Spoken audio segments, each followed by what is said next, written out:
Жұмыс күні аяқталды. Үйге кеттік. Жарайды.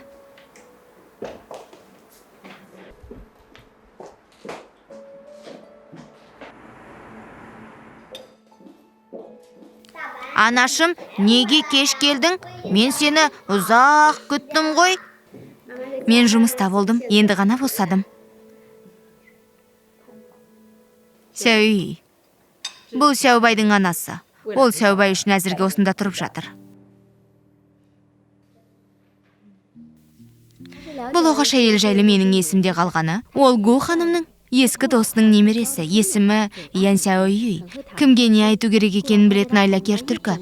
Кеш бойы үлкен Гу ханымның көңілін табуға тырысып отыр. Сонымен қоса ол үнемі екінші рөлдерді ойнайтын әртіс.